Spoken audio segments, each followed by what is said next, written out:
My supreme namaskarams to Honorable Padmanabh Garu and his daughter, Madam Shailaja Garu, and best wishes to all the other students who are attending it. We have been discussing since yesterday, since last week, about the functioning of judiciary in India. I hope that you must have had an opportunity of going through the contents of the video that was already recorded last week, last Sunday. So with this feeling in my view, I would like to continue to speak on the several aspects of functioning of judiciary in India. As a whole, judiciary or judicial system is established to do justice to the needy. We already had a discussion of hierarchy that is there in India to deal with the various types of cases that are there and that will come forward before the courts. What we need to understand is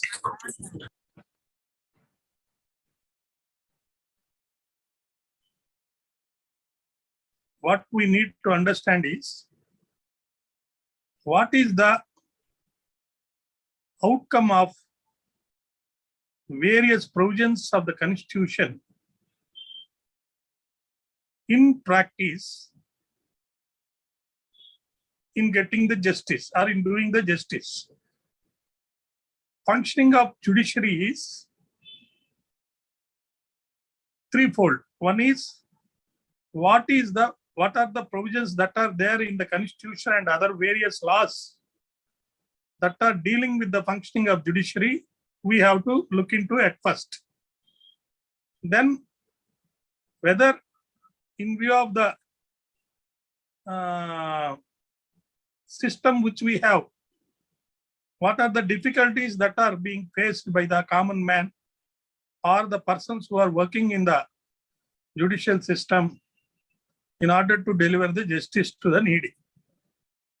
Apart from that, we also need to understand how best the mistakes or difficulties have to be rectified for doing justice to the needy.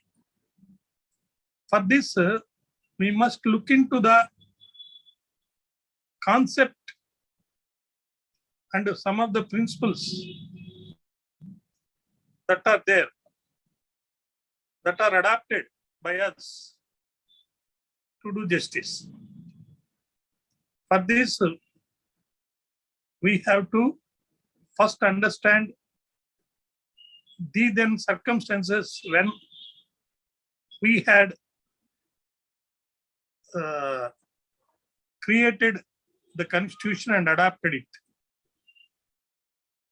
Unless and until we understand the Constitution, we will not be able to understand the functioning of judiciary.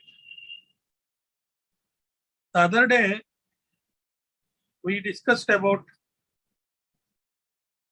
various introductory parts or aspects of judiciary. So, in the last meeting, after we discussed about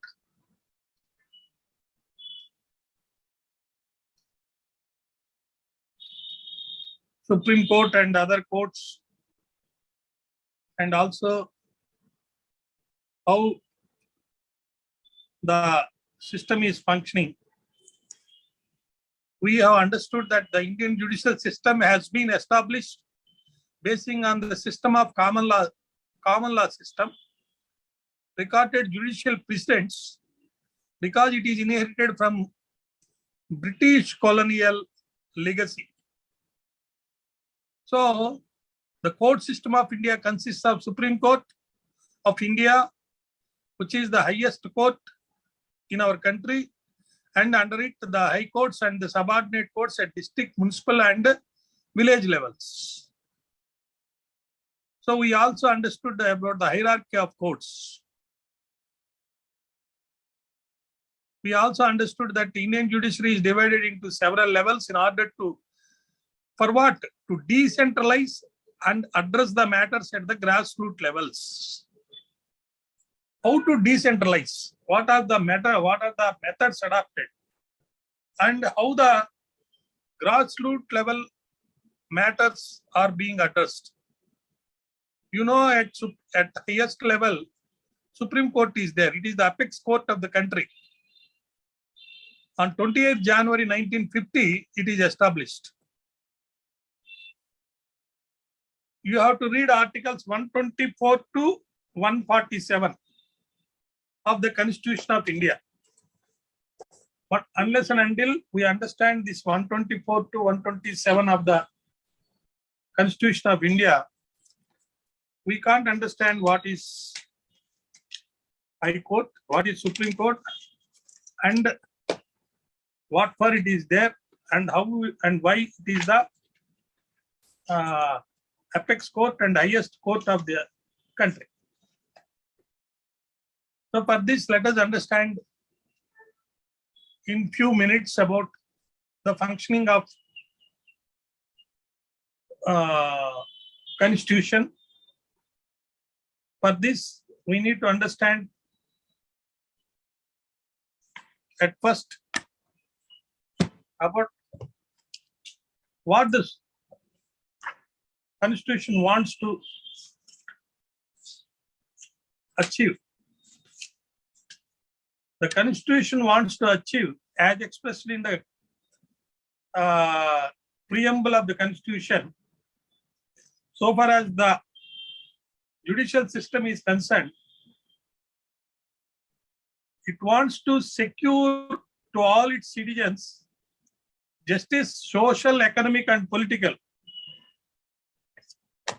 It also wants to have the liberty of thought, expression, belief, faith, and worship, and equality of status and opportunity, and to promote among them all fraternity, assuring the dignity of the individual and the unity and integrity of the nation.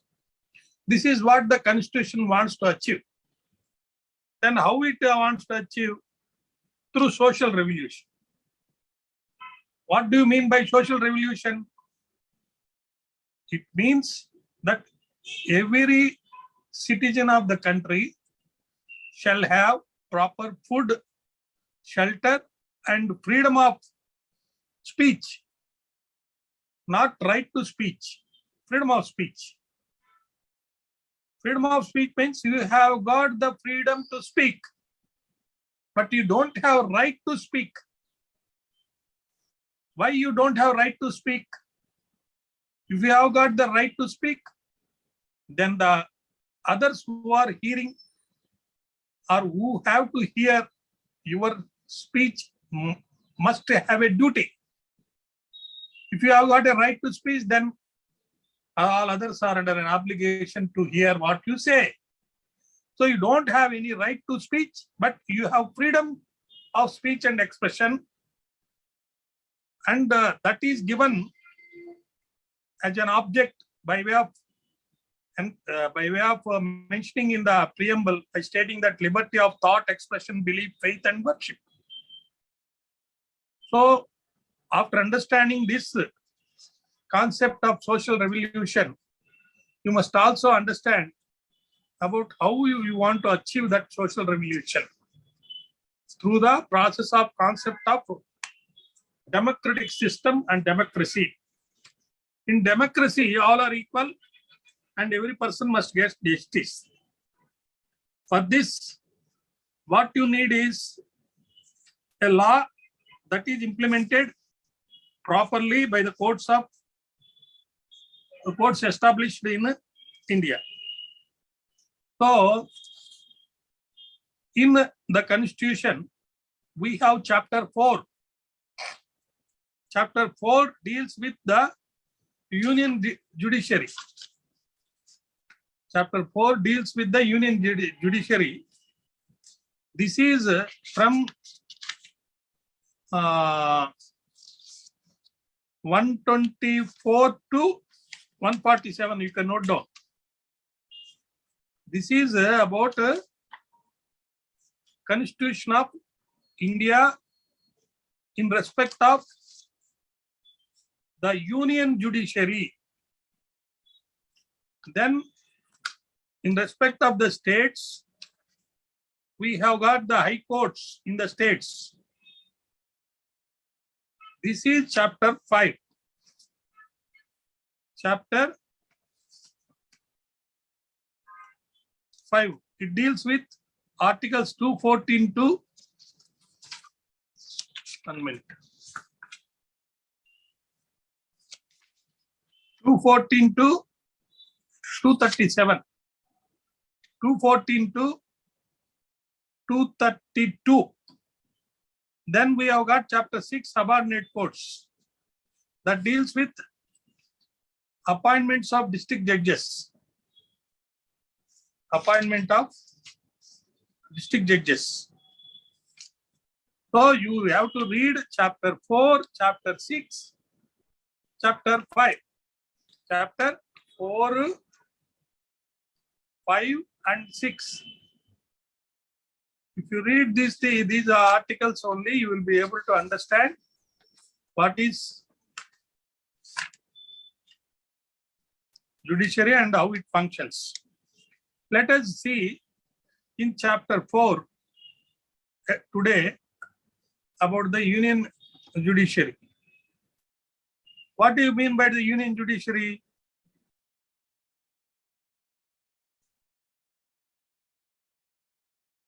It is in respect of Honorable Supreme Court. Chapter 4. I am reading for the benefit of all of us, Article 124.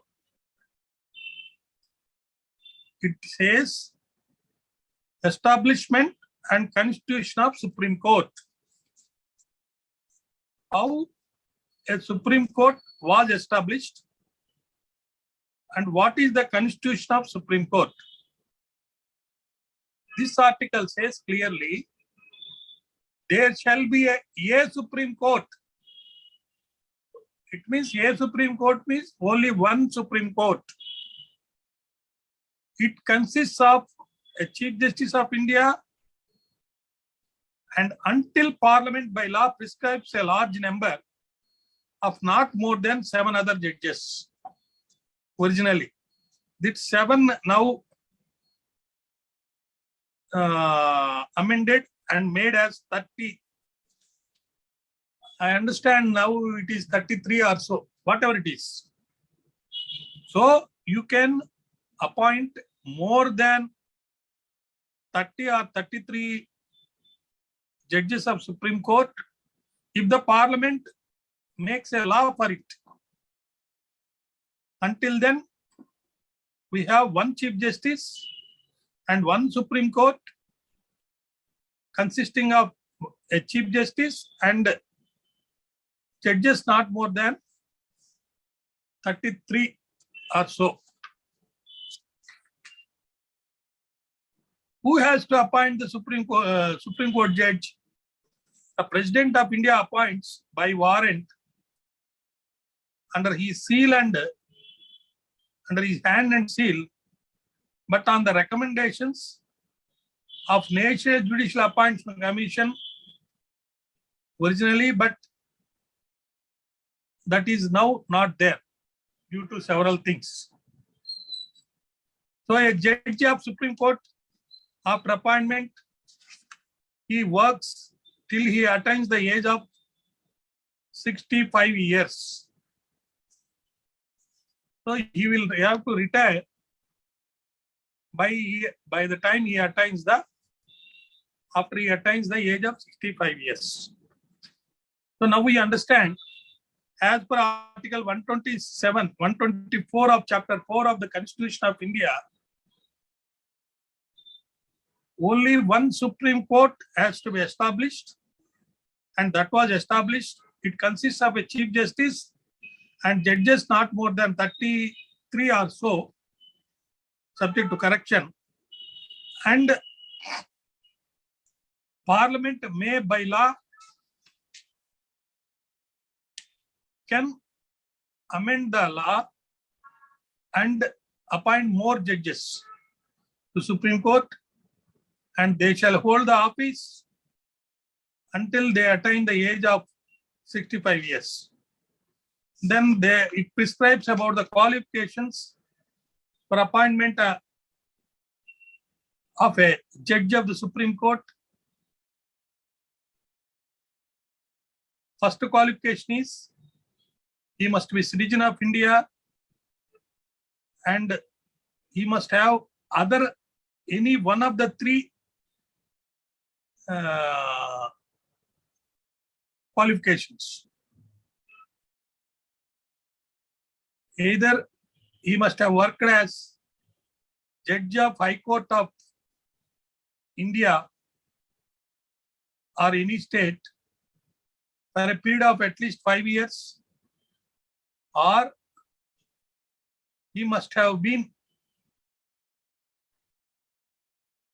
an advocate of High Court or any other courts for 10 years, or he is a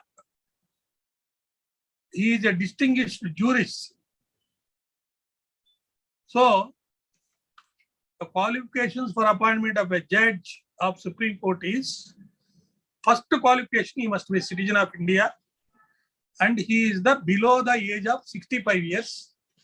That means he did not complete 65 years age. Then any one of the other three qualifications. One is he is a distinguished jurist, or he worked as Judge of High Court for 5 years, or advocate of a High Court for 5 years. With this, we can understand that in Indian Judiciary, only one Supreme Court, which is the apex court, and then a Chief Justice and other companion judges of 33 members must be there. And sometimes when Chief Justice office of Chief Justice of India becomes vacant by any reason, then the duties of the office shall be performed by any one of the other judges of the court, Supreme Court, as the president may appoint for this purpose. Then another important thing is the Supreme Court of India shall sit at Delhi, or in such other place or places as the Chief Justice of India may, with the approval of the President, from time to time appoint.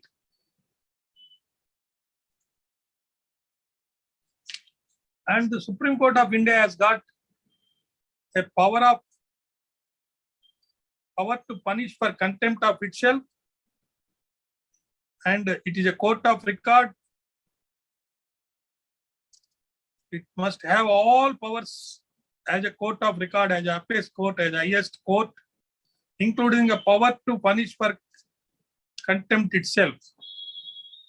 And the same is dealt with under Article 129 of the Constitution of India.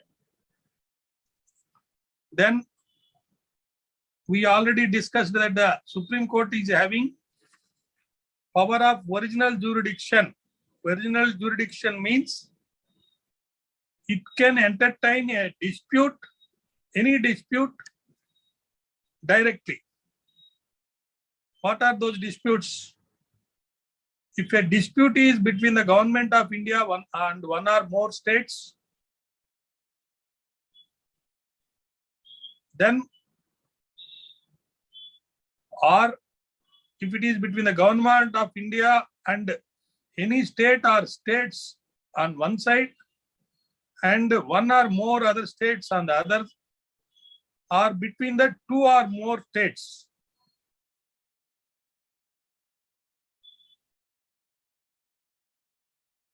It is in respect of legal rights of the states or union, whatever it is. So, Supreme Court, as per Article 131, has got original jurisdiction. Then it has got appellate jurisdiction as per Article 132 and 133 and 134. Appellate jurisdiction directly from high courts on civil side and criminal side, and also in some other matters as per Article 132, 134. Then in some cases, Supreme Court has got power to give special leave for any other cases also to file it before it. And Supreme Court has got power to review its judgments or orders. And it also has got power to enhance its jurisdiction. Jurisdiction means two types of jurisdiction. One is pecuniary jurisdiction and another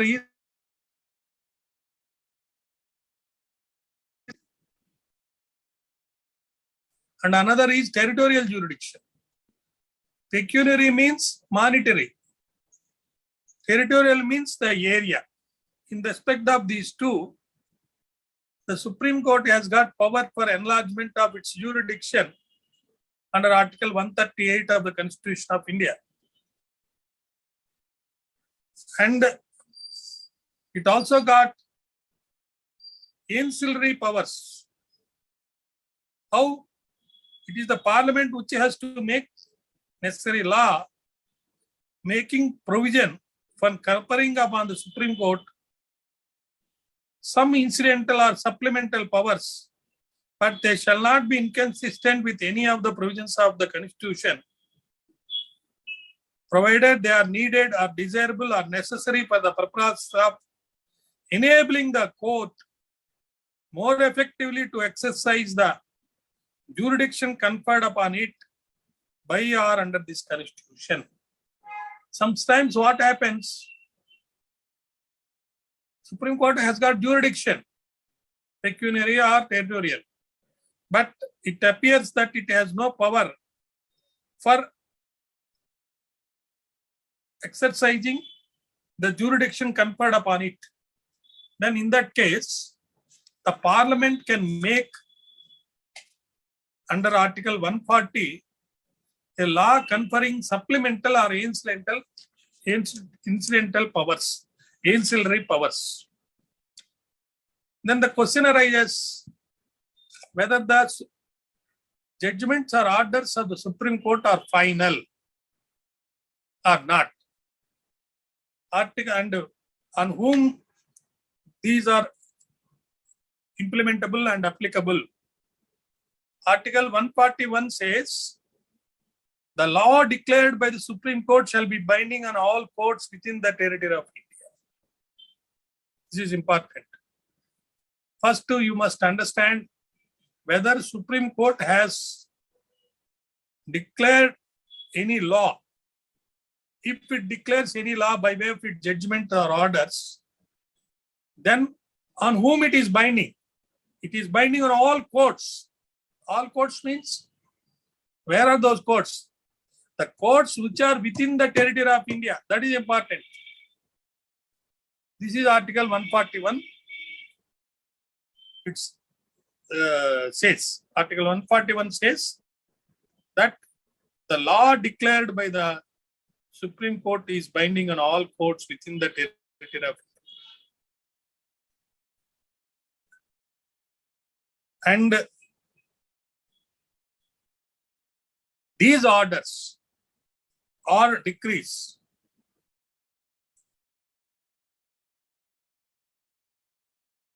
are implementable by whom?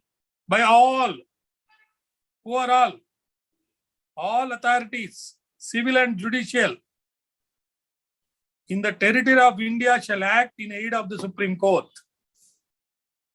No authority, whether civil or criminal or judicial, whosoever he may be, cannot say, I will not assist the Supreme Court to implement its order or decree. Article 141 says, everybody, that means all authorities, civil and judicial, who are there in the territory of India, they must aid the Supreme Court. So, what we have to see is,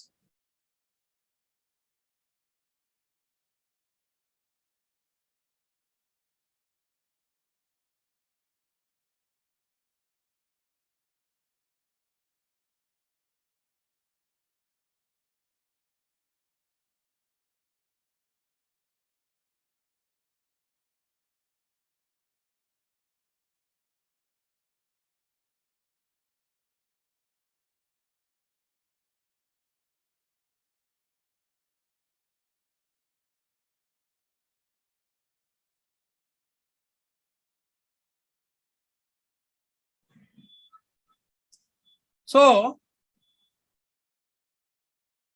these orders or decrees of the Supreme Court shall be implemented in the union, in the territory of India by all courts and also all authorities. All authorities, whether they are civil and judicial, who are there in the territory of India. Then Supreme Court has got power to make rules of the court under Article 145. And under Article 146, there is a provision regarding expenses of the officers and servants.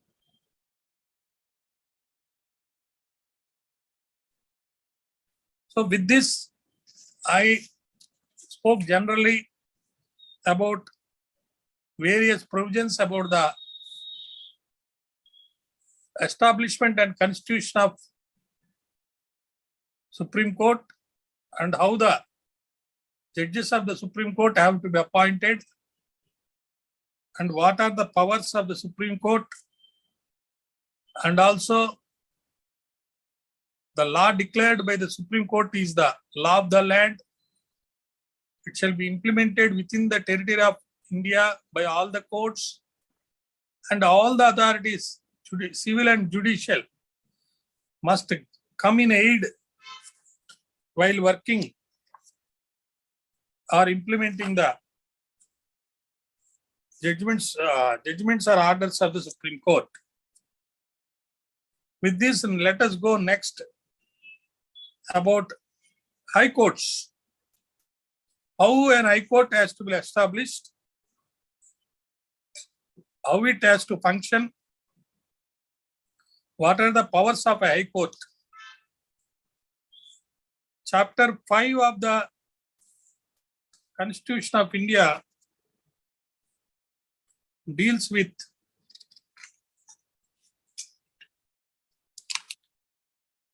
high courts in the states. High courts in the state. The high courts of the states.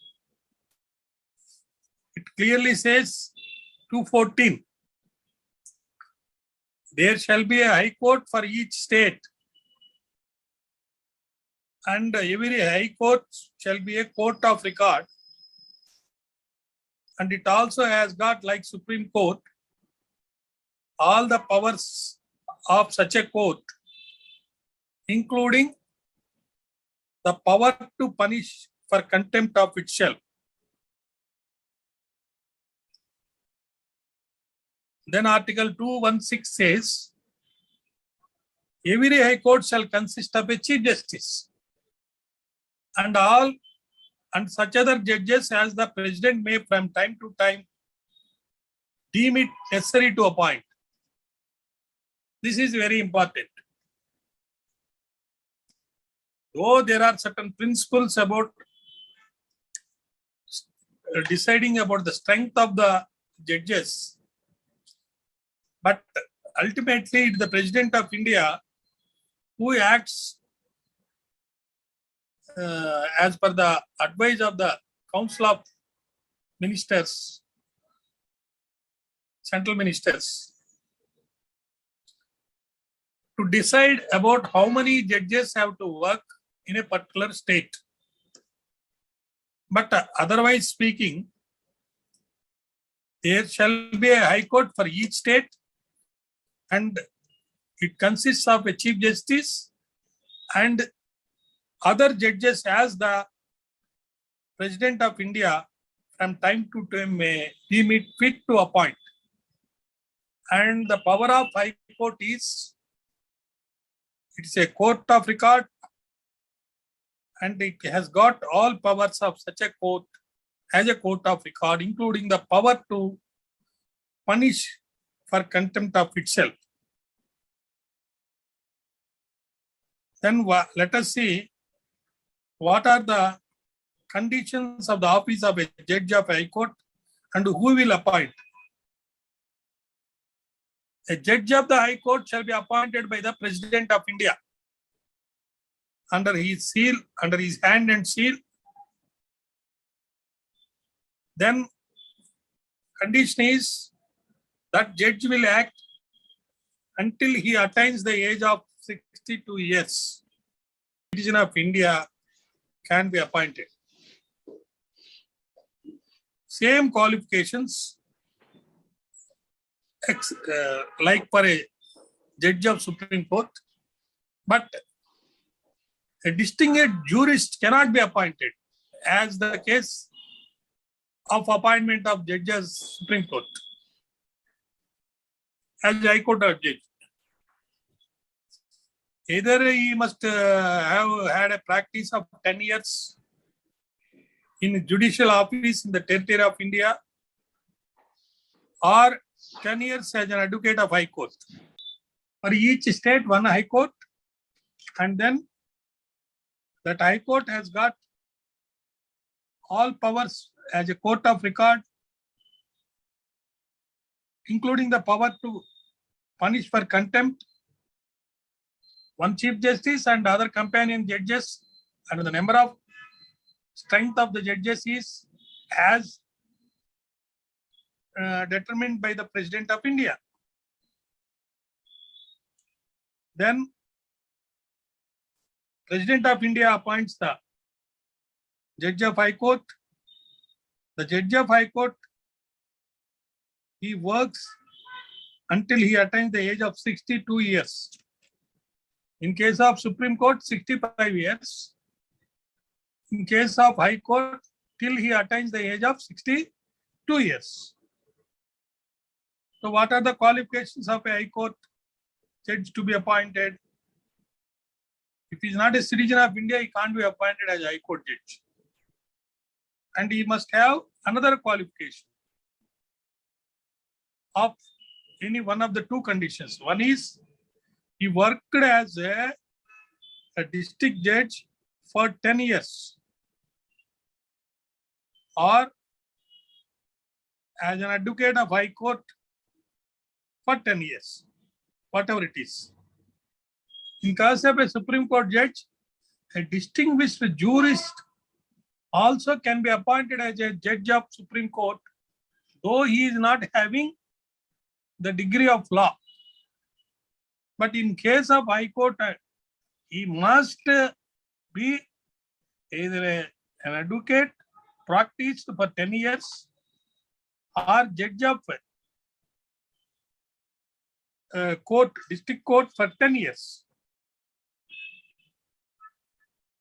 So what we have to see is, in computing the period during which a person has been an advocate of High Court, you must see whether he worked as 10 years as an advocate. Like judicial office means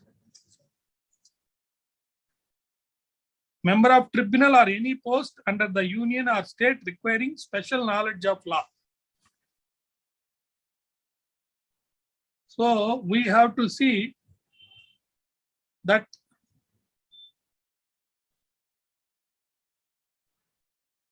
the person who is going to be appointed as a judge of High Court has completed 62 years or not, citizen of country or not, or practiced as a advocate for 10 years, or worked as a district judge for 10 years. So the salaries and judges and how to appoint the Chief Justice and additional and acting judges, all these things are mentioned in this chapter 5, which deals with the high courts in the states. Then thereafter, we have got a provision of subordinate courts. This is dealt with in chapter 6. We have to see what are the qualifications that must be there for a judge to be appointed in district courts. Chapter 6 of the Constitution of India deals with subordinate courts. Article 233 says, appointments of persons to be and the posting and promotion of district judges in any state shall be made by the governor of the state in consultation with the High Court exercising jurisdiction in relation to such state. So, it is the governor of the state who makes appointment, but he must do it in consultation with the High Court exercising jurisdiction in relation to such state. That is very important. So qualifications, 7 years, an advocate or a pleader, and then High Court must appoint that person. So we have understood that district judges are being appointed by High Court. How? It is the governor of the state, not the President of India, who appoints district judges. He will do so in consultation with the High Court, exercising jurisdiction in relation to such state, and his qualification is 7 years as an advocate or pleader. With this, other than district judges also, Article 234 says, what it says, other than district judges means the judges below the cadre of district judge. Who are they? We discussed earlier about subordinate courts, senior civil judges, or magistrates, civil or criminal side, and their cadre is called junior civil judge. They will be appointed by whom? By the governor of the state in accordance with the rules made by him. So governor of the state means the state government will make rules. How he does it? He does it in that behalf after consultation with the State Public Service Commission and with the High Court exercising jurisdiction in relation to such state. So, public service, State Public Service Commissioner and High Court, both have to be consulted by the governor and must be appointed as per the rules made by the state government. Then who has to have control over the subordinate courts? Article 235 says the control over district courts and courts subordinate thereto, including the posting and promotion of and the grant of leave to persons belonging to the judicial service of the state and holding any post inferior to the post of district judge shall be vested with the High Court. It is High Court. Though appointing authority is the governor, posting and control and promotion power is with the High Court, not with the governor. So with this, we understand about how the Supreme Court, High Court and district courts are established and how the judges are appointed and what are the qualifications required to be there for them and what are the powers of those courts, and also regarding expenses and salaries, and also about Supreme Court and High Court being the constitutional courts are having the power as a court of record and also the power to punish the persons who are guilty of the contempt of the said courts. Likewise, we also discussed about appointment of district judges and also other subordinate judges and about also their powers and qualifications and also who will have control over the subordinate judiciary in respect of appointments and promotions and transfers. With this, we have finished regarding appointments and establishment of courts. We have to discuss next class about direct practical functioning of the courts.